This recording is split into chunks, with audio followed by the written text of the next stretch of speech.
Here's what's cooking on the day's Sports Stove podcast. College football chaos. Ridiculousness going on throughout the week of college football and a wild NFL weekend. We're going to cover that, and we're going to talk a little bit, briefly, about Ryan Braun. That and so much more, that's what's cooking on the day's Sports Stove podcast. From Belly Up Sports and the Belly Up Podcast Network, you're listening to the Sports Stove podcast with your host, Vince Stover.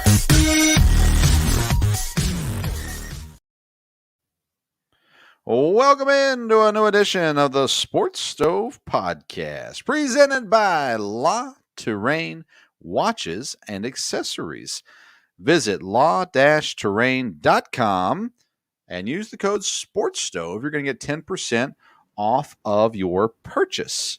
Today, we've got an exciting episode for you today, talking all things college football and professional football. And to join me, as usual, is my dad, Dale Stover. Dad, how you doing?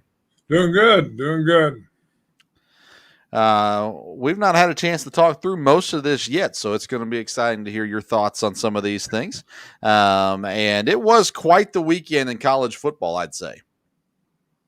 Yes, it really was. There was definitely some surprises. And college football is going to be a good year this year because it's not going to be outside of Alabama, not necessarily be dominated. And I think there'll be a lot of, week to week seeing where things are going to be. Yes. Yeah. It's, at the end of the day, we still might have the same team on the top when talking about Alabama, but you should have a playoff that has some variety, at least compared to past years to some degree at the very least. And we'll get to all that here in just a second. Let's start off by kind of looking at the college football rankings, because when you look at the way the season has gone so far, you've got an Ohio State team that hasn't been great. You've got Clemson, who's barely hanging on to the top 25 right now. When you look at the Big Ten, you're looking at Penn State and Iowa as the main teams coming out there. So Alabama 1, Georgia 2, Oregon 3, Penn State, Iowa, Oklahoma, Cincinnati, Arkansas, and then Notre Dame. That tops off the top 9 undefeated teams before you get to your first one-loss team, which is Florida, followed by Ohio State. So top of the list right now, Alabama, Georgia. That'll probably change at some point because Georgia and Alabama will have to play each other in the SEC championship game. So that leaves you Oregon and Penn State. Maybe Oklahoma or Notre Dame jumps in there with a loss of Penn State or Iowa or whatever it may be from there. So when you're looking at the top of the list right now, these rankings, anything surprise you up at the top? No, because the rankings early, don't mean a whole lot. You got a lot of undefeated teams, so it's whoever they put there. As I was looking at it, I think there's going to be, right now, there's 2 teams that are really going to dictate whether the things really are kind of mixed up or whether they stay where you think they're going to be. I think that one of them's Penn State. Are they going to keep winning? If they keep winning, then that's going to change the landscape some. And the other one, I don't know that they can keep winning, is Arkansas. If Arkansas wins 1 or 2, they've got 4 big games coming up. And if they would win 2 of those, that would change things. If they don't win any of them, then you're looking at teams that you kind of expect maybe to be there with Auburn. And there's a couple other teams that could shake that up a little bit too, Ole Miss and different ones. But I think those are the teams that play a lot of different teams. It'd be interesting to see if they run the table or even go with 1 loss. I think that'll shake things up. I'm surprised Notre Dame is as low as they are. They're at number 9. They got jumped by Arkansas. Arkansas jumped way up to number 8. They were at 16 before. Notre Dame was at 12 before. So I'm surprised Notre Dame is behind some of those teams. I think that they've looked better than Oklahoma. I think that they have looked better maybe than Penn State. I don't know. Penn State's had some big wins as well. But nonetheless, that surprises me a little bit. Then you've got a team like Michigan State way down at 17. I'm surprised they're as low as they are as well, being undefeated, having 1, 2, 3 one-loss teams ahead of them. right now. That surprised me a little bit as well. But Oregon still, I mean, they're hanging in there. They're at number 3 right now. They've not beat anybody outside of Ohio State yet, but they've got some games coming up here as the season goes on. They honestly have a pretty easy schedule at this point. So it'll be interesting to see if they can go undefeated. I didn't think they would going into the season. I didn't think Oregon was good enough, but at this point they've proven to hold their own there as well. Georgia, let's talk about them briefly. Is Georgia a team? I said before the season, coaching was the only issue in Georgia this year. They've got the talent to win, but they have a coach that's messed up in the past. Do you think Georgia is a legitimate threat to Alabama, or do you think they're just another top 4 playoff team with one loss to Alabama in the SEC championship game? Well, I mean, right now, the way Alabama's looked, I think, what you said, that a one-loss team there. The question is, will they be a one-loss team? We'll find out in a couple of weeks. They have Arkansas and Auburn. Now, if they control both of those games, not only win, but really win convincingly, then, everybody will say, well, let's look and see what the Alabama game is going to be like. Georgia loses one of those, and, they're in trouble. Florida's a good team. The assumption was, well, they're going to win the East. Or I guess it's the West. I'm sorry. They're going to win the West. Well, or no, it is the East. I'm sorry. They're going to win the East Division. That may not be a given now. Yeah, their schedule, their next 4 games are tough. They got Arkansas this week, then Auburn, then Kentucky, then Florida. None of those 4 games are just an automatic win. They should beat Kentucky. They should be favored well over Kentucky, but and they should beat Auburn as well. They should beat Arkansas as well. They should beat Florida for that matter. But all 4 of those games will not be pushover games. Then after that, then they get to Tennessee, Charleston Southern, Georgia Tech. So then it gets, and Missouri. So it gets pretty easy for them this last part of this. But they've got a 4-game stretch here that's going to be difficult. We're going to see a lot of exactly who they are, how good they are, and what they can be at the end of the day and what it comes down to. What about Clemson? Clemson, talk about overcooked takes going into the season. I said Clemson was the best team in the nation. They are clearly not the best team in the nation. Apparently, not every college can replace Heisman Trophy winners and national championship quarterbacks and running backs with ease like Alabama does. They lose Trevor Lawrence. They lose Travis Etienne. And their offense has been horrible this year. 2 losses already on Clemson. This is a year they have to sit back now, lick their wounds, and get better for next year. I'm shocked that they're as bad as they are. Your thoughts on Clemson? Yes, it's been surprising, but again, the quarterback has not been what we heard he was going to be. And you're right, the injury with the running back. But and it'll be interesting to see. Clemson, I think, they're not going to be able to climb back in, I wouldn't think, into the playoff.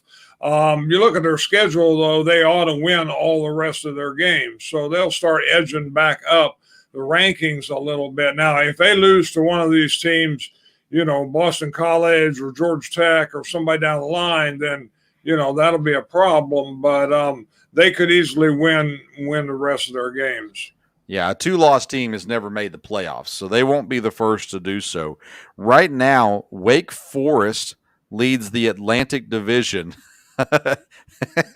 Oh, my goodness. Virginia Tech leads the Coastal Division. The ACC is as wide open as it's ever been. Right now, Louisville, NC State, of course, in the running there as well. On the other side, it's just not pretty in the Coastal Division. Miami's been bad.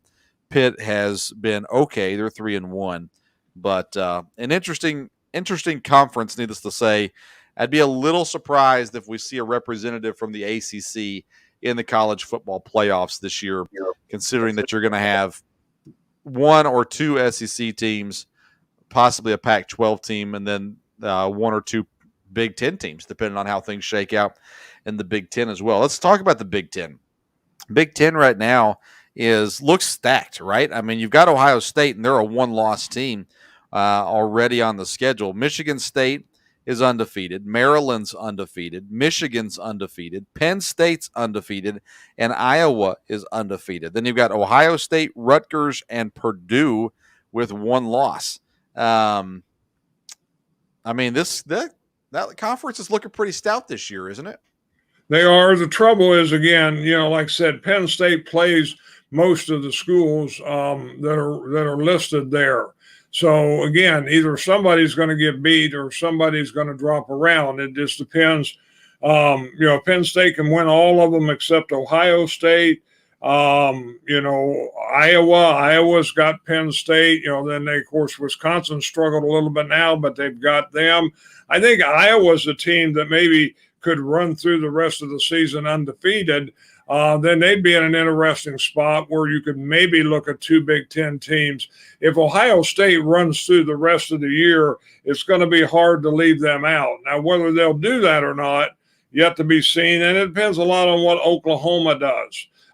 Kind of surprised Oklahoma's dropped down where they're at, but they'll jump back up if they stay undefeated. And a big game, this week was Cincinnati and Notre Dame. That's going to knock somebody. If Cincinnati wins, they're going to win the rest of their games this year. So it'd be interesting to see what they do with them. So, yeah, I can't take Cincinnati or Coastal Carolina too serious because I know that at the end of the day, the playoffs aren't going to take them seriously either. They're going to get left out if they're there hanging around. They're still going to get left out. So I don't take too much serious with them. Notre Dame looks really, really good. I reached out to a friend this week, and I said, why is Wisconsin favored in this game? And he said, everybody's on Wisconsin. I'm on Wisconsin. Well, Wisconsin got thrashed this week by Notre Dame, 41-13. Notre Dame they're a legit team, and they've been good, right? Brian Kelly, by the way, has been phenomenal, surprisingly phenomenal. If you think through it, he passes Newt Rockne on the all-time win list at Notre Dame. And he's always had his team successful. They just haven't been able to win the big one, right? They've made it to the big one. They haven't been able to win the big one. And, do you respect Notre Dame as a legit threat this season?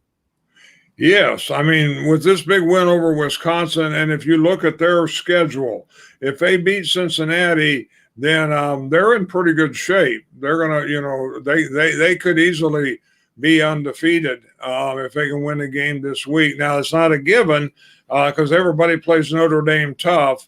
And the question then will be if Notre Dame can stay focused and stay up for everybody. But I think when you look at their schedule, there'd be a chance they could go undefeated. And if Notre Dame goes undefeated, they're going to be in the playoffs because that's good for college football.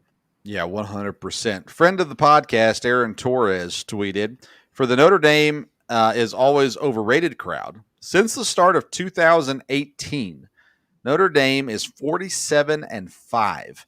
Their losses are to Clemson in the playoffs, at Georgia, at Michigan, Clemson in the ACC title game, and Alabama in the playoffs.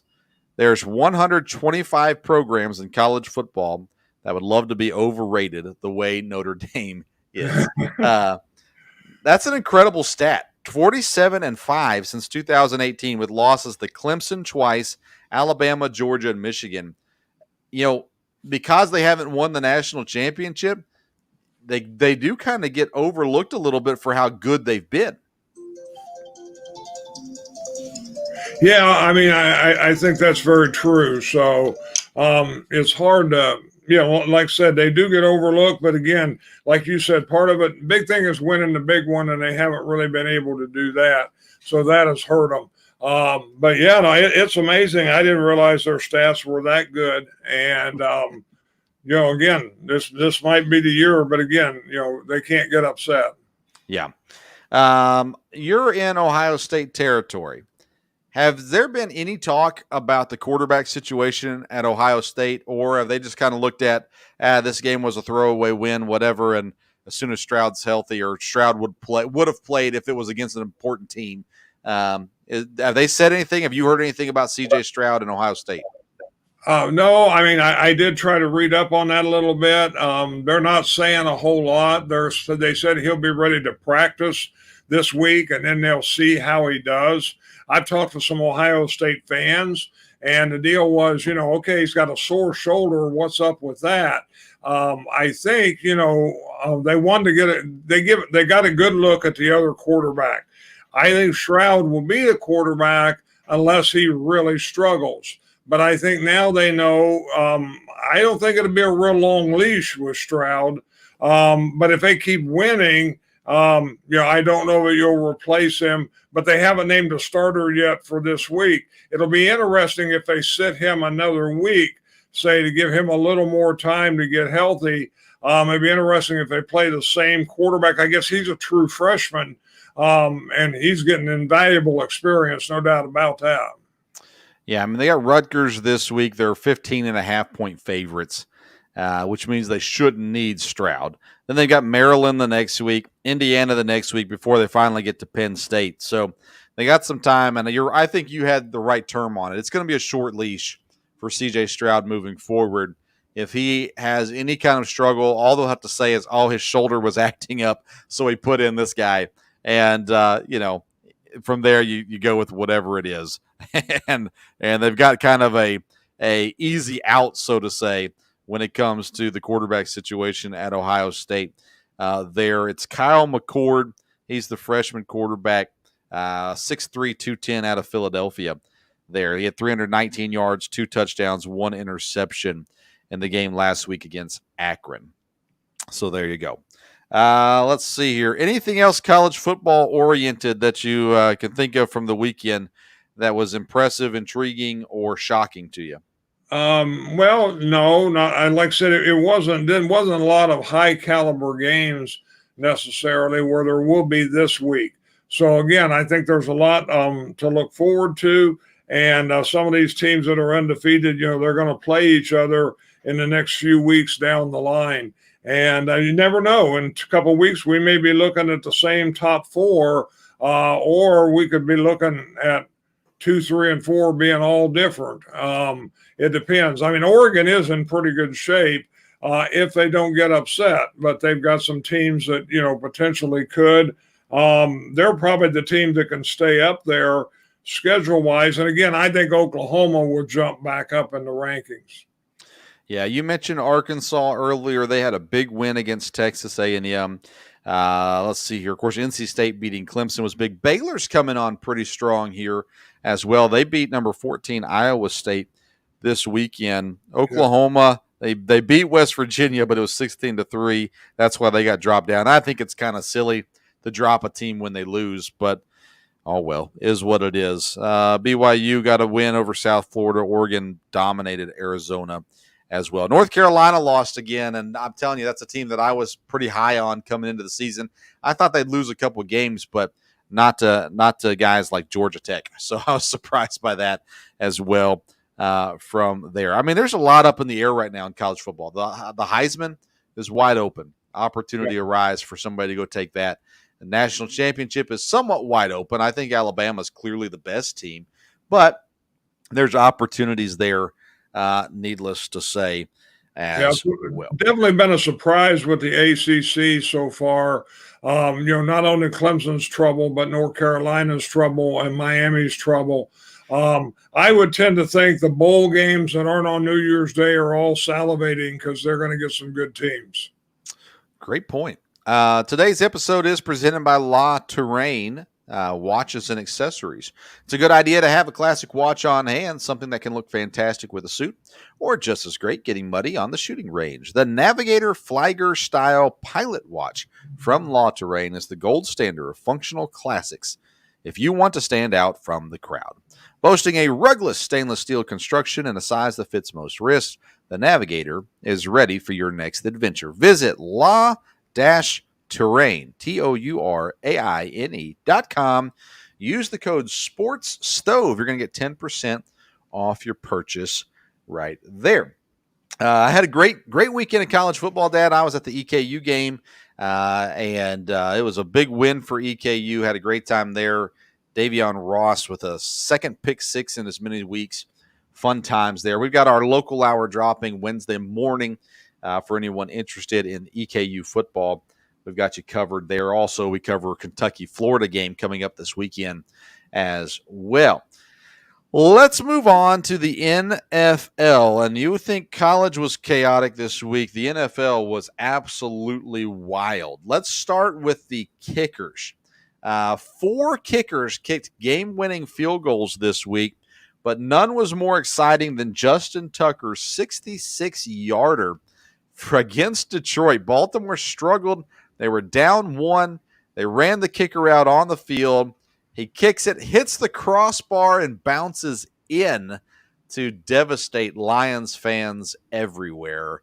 Has there been anything more impressive than that kick in the NFL this season so far? No, I mean, that's an all-time record. I remember when Tom Dempsey held the record forever, and now you get kickers that have moved it back a little bit and a little bit. But, yeah, anytime you kick the longest field goal ever, and when it's a winning field goal like that, and like I said, boy, isn't that too bad for the Lions? Yeah, we're crying for Detroit. Is there a possibility, and I know it's a long shot, but is it a legit possibility that a kicker in modern day football could win MVP? No, I don't think so. Not in modern day football. There's too much money wrapped up with other positions. Now, when kickers start doing commercials, then okay, maybe so. But now again, somebody may jump on that too. But it would take a kicker winning a couple different games, or kicking a lot of long ones from there. I would guess maybe local advertisement would be such. I would think Mason Crosby would be in demand up there in Wisconsin, but nationally, I don't think so. So 1982 lockout season, a kicker won MVP. The only time it's ever happened, but nonetheless, Justin Tucker might be as deserving as any kicker ever has been. He's the top kicker in the league. There's no doubt about that. 66 yards, even in a dome.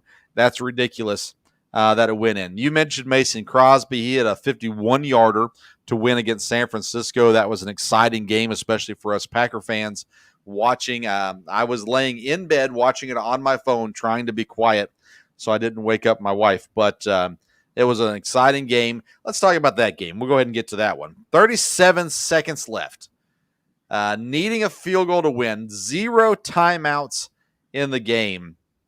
And Aaron Rodgers does what maybe only Aaron Rodgers can do. Maybe a couple other guys can do this as well, but not the whole league. Down the middle throws. Both of the big throws were down the middle. They ran up and spiked the ball. And at the end of the day, kick the field goal and win the game. I mean, it just shows how important Aaron Rodgers is to this offense and the difference maker that he is. And then it brings me back to the point of, why did things go awry in Green Bay with Aaron Rodgers and the staff? Why did the general manager Goody or the president Mark Murphy, why were they so stubborn and cause issues with this? Because he's clearly the best option for Green Bay. He's clearly the best opportunity for Green Bay to win a Super Bowl again in the near future. And I don't think you can argue with that, Dad. No, he definitely is. They don't want to lose Aaron Rodgers. Again, he's the guy that one of the few guys in the league, and probably the best guy in the league, when you say, okay, 37 seconds left and no timeouts. Well, no, there's really no problem yet. We're okay.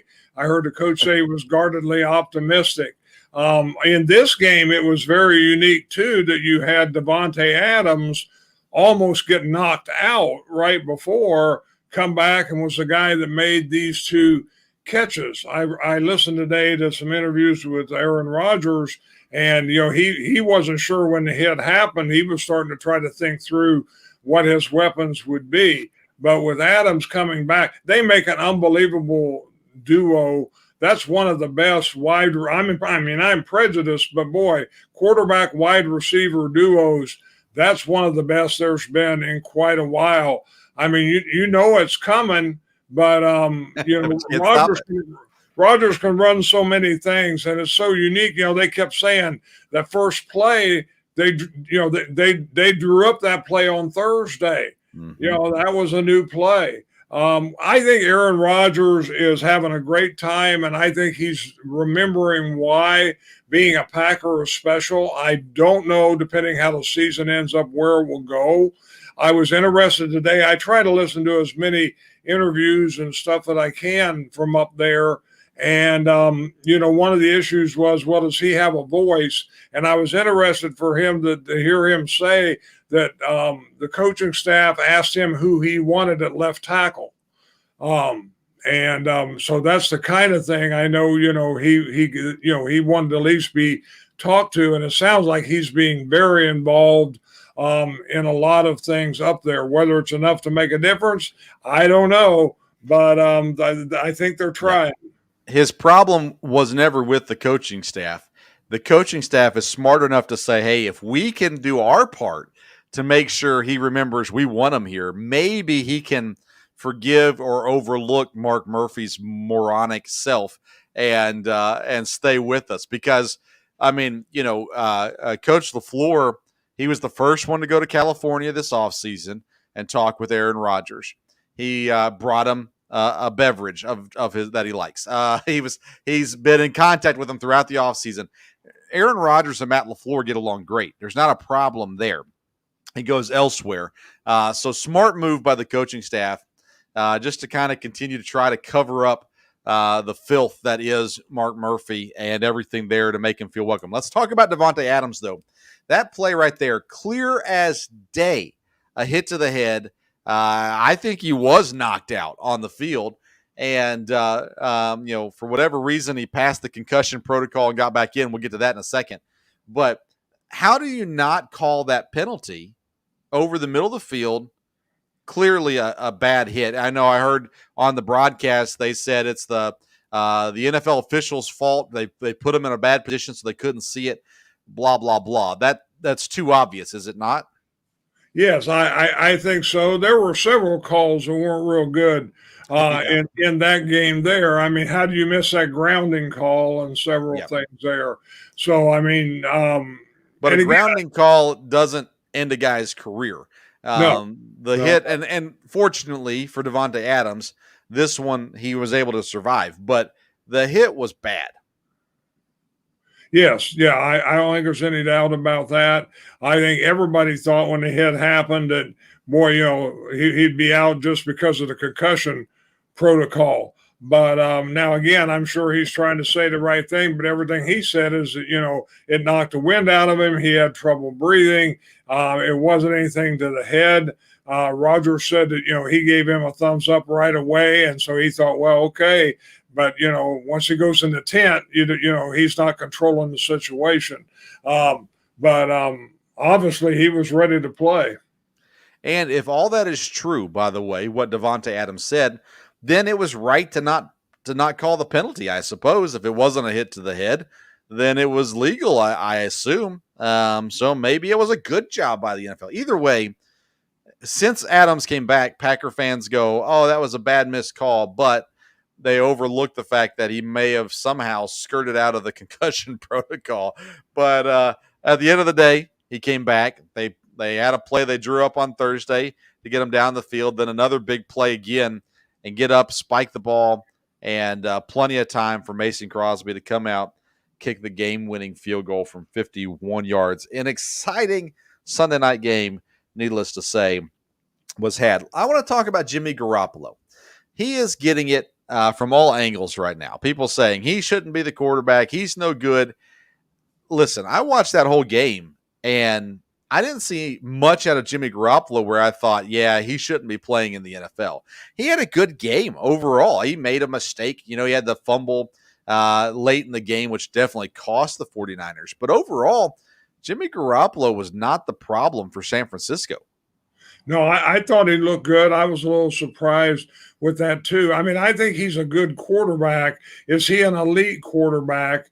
And again, San Francisco, when you pick a guy early like they did, then you're looking for an elite quarterback. I think Garoppolo, as long as they can keep winning and stay, in the hunt in their division, he's going to stay probably the quarterback for a while and maybe the year. And you are going to see Trey Lance, come in like he did with some plays from there. He can obviously run, and I'm sure they'll have plays where he can throw the ball, and it adds something to it. When he come in the other night, I thought, well, surely we all know he's going to run it, but but I didn't know he was going to run it to the left. but he's good at it. So, San Francisco's got a good coaching staff too. They came out in the second half, and you talk about throwing everything in the book. I mean, they're not scared to try stuff, and they're able to do it. But no, Garoppolo is not, he's not horrible by any stretch. But they're in a good division, so it'll be interesting. Yeah, I look at teams like Washington.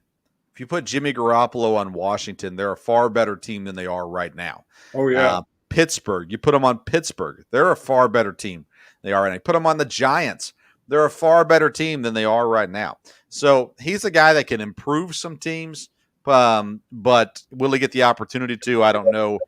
More than likely, not this season at least. He'll play out the year in San Francisco. We got so many teams to talk about, Dad. Let's start with the Kansas City Chiefs. What is happening to the Kansas City Chiefs? I have no idea. One thing in this day and time, it's hard to be a dynasty. And the Chiefs, are proving that, because it was kind of like, well, the Chiefs were cut above everybody. And obviously, I mean, who would have thought, even though it's only 3 weeks into it, they're in last place in the division. Nobody would have really thought that. So it'll be interesting. Again, I think Mahomes is going to show a lot of leadership, and I think he will keep things going there. The game the other night, Andy Reid goes to the hospital after the game, so obviously he was not well during the game.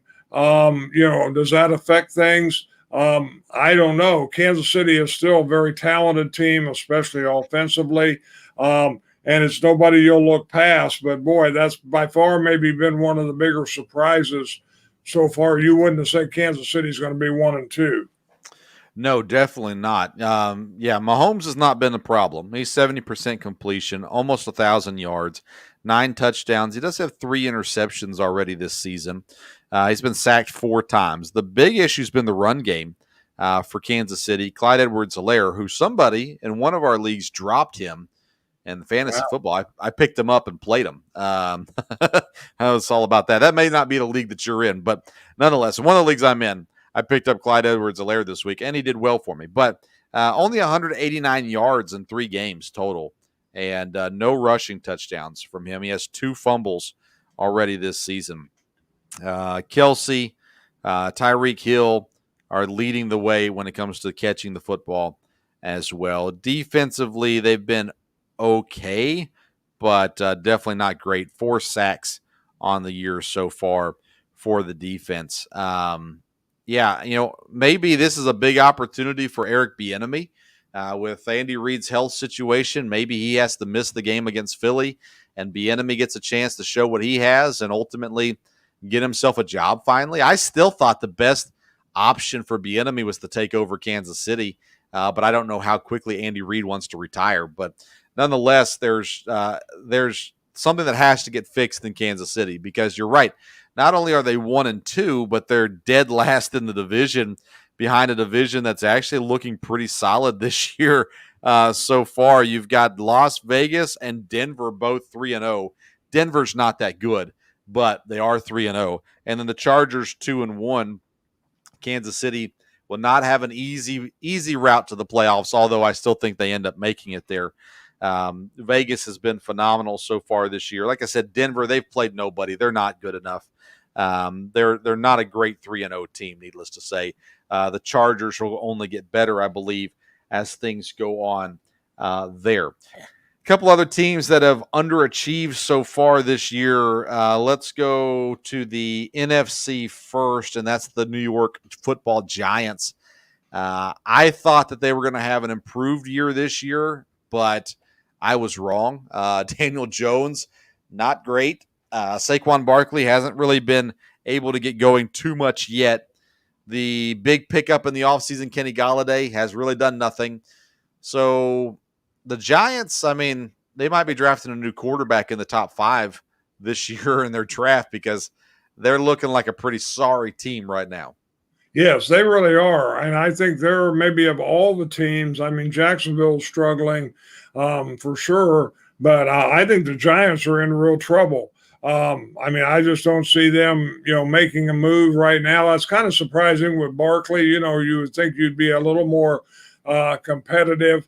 But again, they're in New York, and when things start going south, that it gets tough on a team.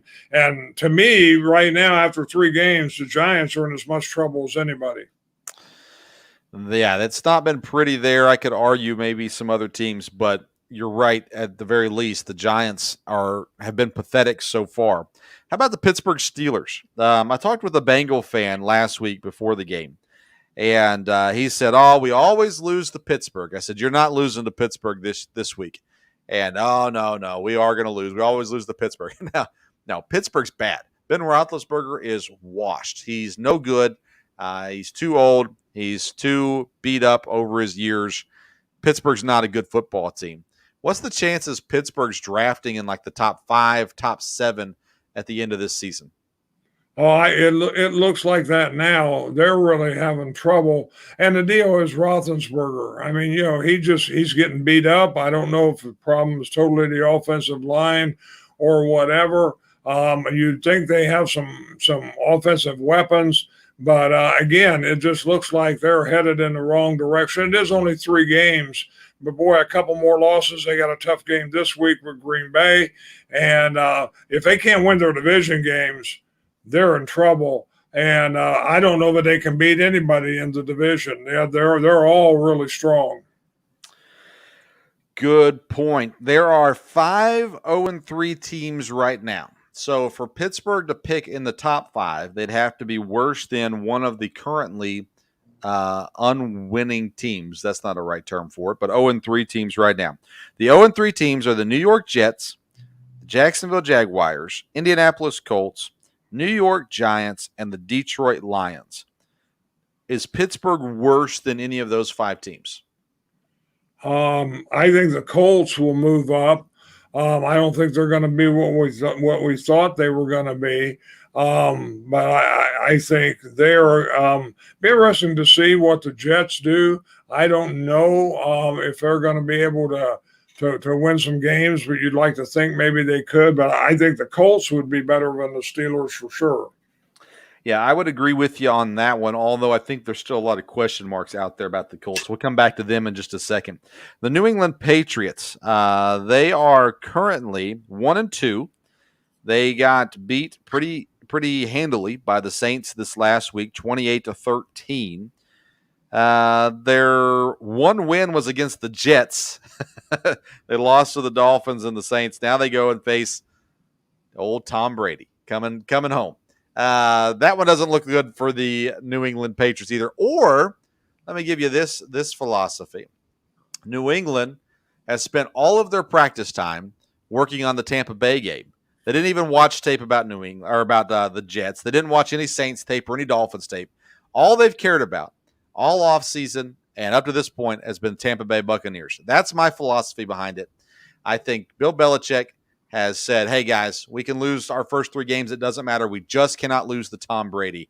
And so they're going to come out this week, and they're going to be just flying high and absolutely torch the Buccaneers.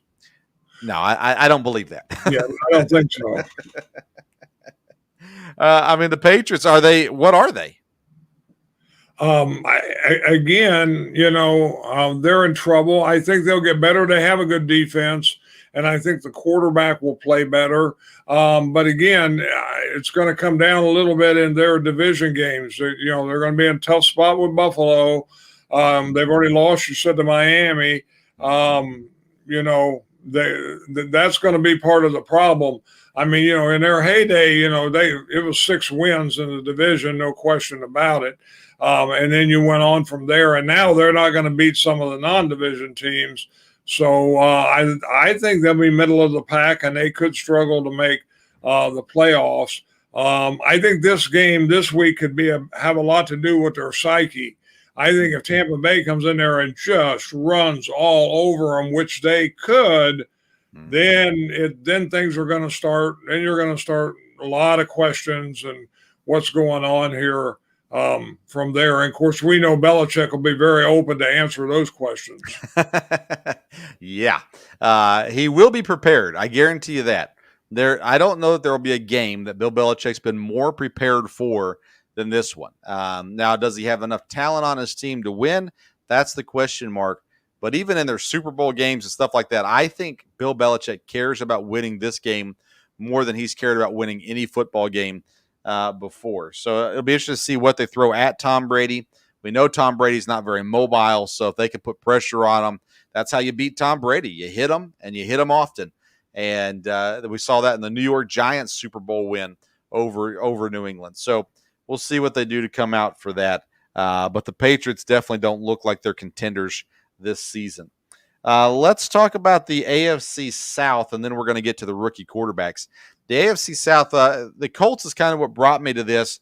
My line was the Colts stink, and I'm a little surprised by it. I thought Wentz would be better in Indianapolis than what he was last year. He's not been. He is injured. He's banged up, but he's always banged up, and that's just something you got to figure out from there. But the whole division really stinks. I mean, there are divisions that stink. The NFC North is not that good, but the AFC South, my goodness, Tennessee's 2-1, Houston's 1-2, Jacksonville and Indianapolis 0-3. I mean, is the AFC South this year like the NFC East last year, where the winning team might be under 500? I don't know if it'll be under 500, but I do think it's a very weak division. We may get to the NFC East, and outside of the top team, they're pretty bad too. So, right now, if Indianapolis doesn't turn it on, then like you said before the year, not a big Titans fan, but they'll win the division. That could be very true because, again, you got to stop Henry. They should be able to win games unless they get upset by Jacksonville and Houston. But it doesn't look like that's real likely to happen. So I think Indianapolis will get better, but I don't know that they're going to win the division and be in the playoffs. Yeah, I think it's Tennessee's division to lose. I mean, there's just nothing there that's proven they can be any better. But Tennessee does not look like a Super Bowl team. I mean, Ryan Tannehill's not looked great. Derrick Henry's been good. But outside of that, not a whole lot of great stuff happening in Tennessee. The AFC North, by the way, pretty good division. The Bengals are definitely improved. Baltimore's good, although they did not look good against Detroit, but they are good. And Cleveland is still hanging around at 2-1 also. So that's a division to watch that could be entertaining, especially those divisional games. Like I said about the West, the AFC West, Denver, yes, they're undefeated, but they're just not that good. And they just keep getting hurt, too. Hambler now out for the season. So that's 2 receivers that are injured. Jerry Jeudy should be back eventually. But that's a big deal there. And Denver's not played anybody yet. So they'll start racking up some losses before too long. And the Chargers have yet to hit their stride, but I still have confidence that the Chargers are going to be pretty decent here as the season goes on. Let's see here. NFC South, the Carolina Panthers, 3-0. Tampa 2-1, New Orleans 2-1, Atlanta 1-2. I don't have any confidence in New Orleans as far as being a legit threat in that division, but they're definitely a team to watch for. And as far as kind of playing spoiler and things like that for this NFC South division, Tampa should win this week against New England. Carolina they're not as bad as Denver, I don't think. I think Carolina's a better team than Denver, but I'm not sure that they're a team that we look at and go, yep, they're legit. They're good. They're definitely better than they've been, but are they a legit threat? No, I wouldn't say that they're a legit threat. So Carolina is better. They're going to be respectable all season long, I think. I think Tampa eventually takes that division where Carolina will fall into place in second. Then the NFC West, Dad, there's two undefeated teams, the Rams and the Cardinals. Out of those two teams, I have a lot more confidence in the Rams than I do the Cardinals, although I think the Cardinals are entertaining and have some talent. I'm not sure that I have the confidence, especially in Coach Cliff Kingsbury, as I do in what Los Angeles has with Matt Stafford, the savvy vet, and McVay, who's been to the Super Bowl. Yeah, Matt Stafford's made the difference that he thought he would there. And again, of course, they've got a great defense. Arizona's interesting, though. You would tend to think the Rams were better, but it'd be interesting to see. Arizona, they play this week, I believe, doesn't it? And I think it'll be, it'd be very interesting down the line. Yeah, that one's in Los Angeles. I look at the Cardinals kind of the same way I look at Georgia. They've got the talent, but the coach messes up sometimes. Arizona chose to try to kick a 60-some yard field goal attempt at the end of the half. Jacksonville returns it for a touchdown. Those are just coaching errors. There's just no need for those kinds of things. They definitely have the talent. Kyler Murray's very good. DeAndre Hopkins is, I think, the best receiver in the NFL. The run game has gotten a little better. James Conner got more touches this past week as well.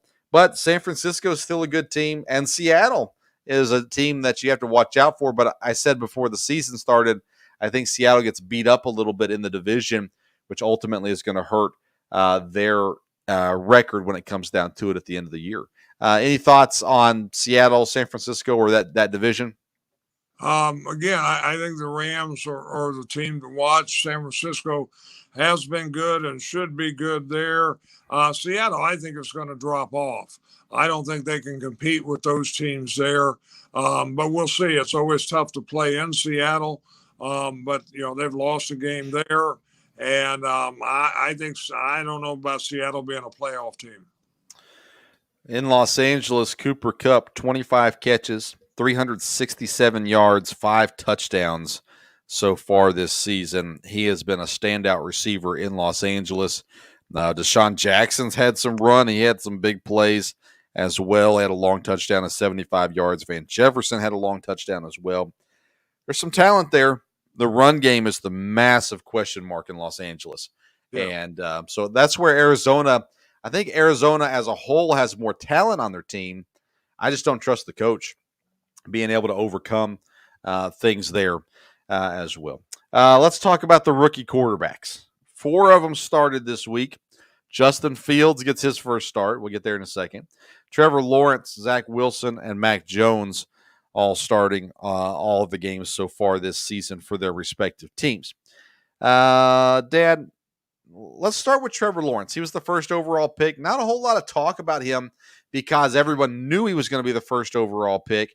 And so leading up to the draft and things like that, there wasn't a whole lot happening other than you knew he was going to be number 1.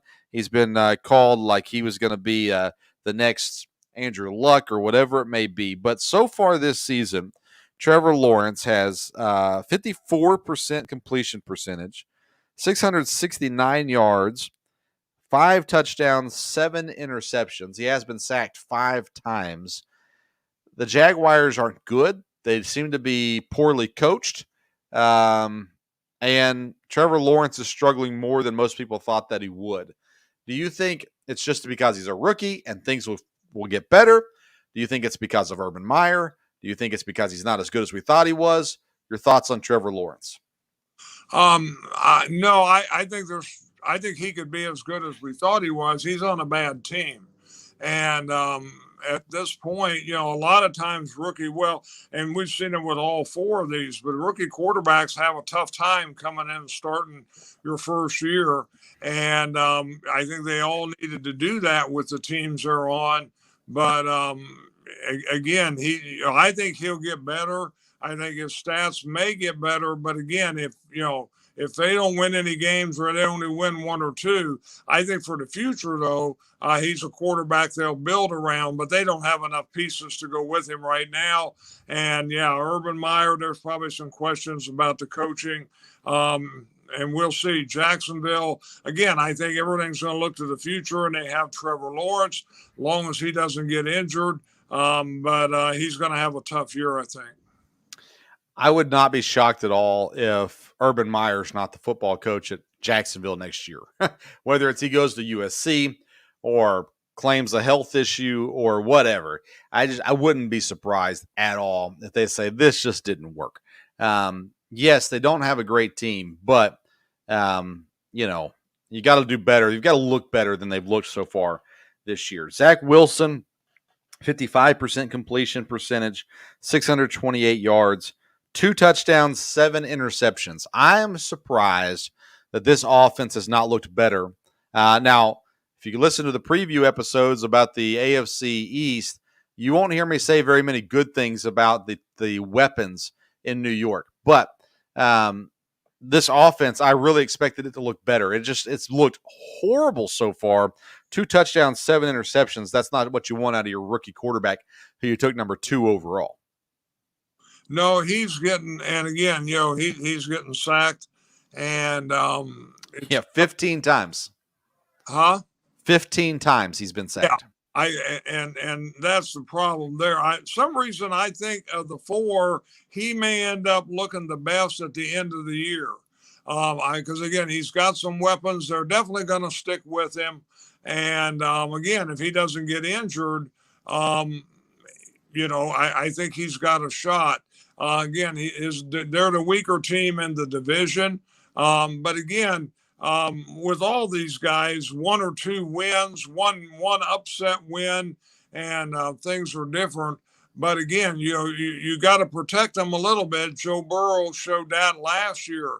Everyone knew he was good, and he's really good this year. But he got injured and was out. So you can't have that happen. And all these guys have potential. Chicago drafted Justin Fields. You and I both agree that Fields is more than likely going to be one of the better quarterbacks of this draft class. I've got him ranked number 2. He gets his first start against Cleveland. He goes 6 of 20 for 68 yards, sacked 9 times for 67 yards, minus 67 yards. So he had a grand total of 1 yard in this game. Well, he ran the ball for 12 yards. So we'll give him 13 yards in this game as a first game as a starter in Chicago. Matt Nagy, as a Packer fan, we love Matt Nagy. Let him stay. But there's a good chance Matt Nagy's fired in the next couple of weeks if things look this way. Yeah, I wouldn't think, again, I think Fields, like you said, has a lot of potential, but he's in a bad situation. And he's not on a real great team, but he does have some weapons. But like you said, I don't think I think next year he's going to have a new coach. He'll have a new system, and there'll be new excitement in Chicago because I think he does present some hope for the future. But right now, and again, I think Nagy is one of them who it would make sense for him to not make it through the year from there. And then, it'd be interesting to see what they do with Justin Fields. Yeah, he's, like I said, he's in a bad situation. He's not going to turn it around by himself this year. Matt Nagy has left the door open for Nick Foles to start this week, saying that Andy Dalton, Justin Fields, and Nick Foles all being considered this week. And boy, it's a mess in Chicago. Mac Jones in New England. He has a 67% completion percentage, but 737 yards, 2 touchdowns, 3 interceptions. He's been sacked 6 times. This is just a learning curve. I think Mac Jones will be fine at the end of the day. But at this point, they've not really opened their offense up a whole lot for him yet. They've kept it pretty simple with some pretty easy passes for him, and it's paid off in the sense that he has the best completion percentage of any of these rookies. But he's not the savior just yet. He may be in the days to come.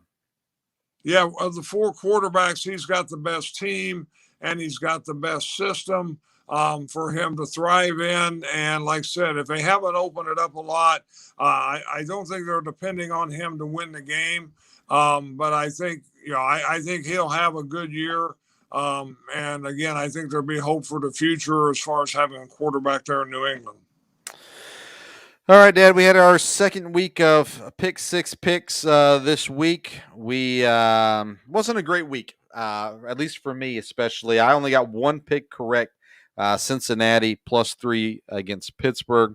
You got 3 picks correct, Cleveland -7.5 over Chicago, Arizona -7.5 over Jacksonville, and Green Bay +3 over San Francisco.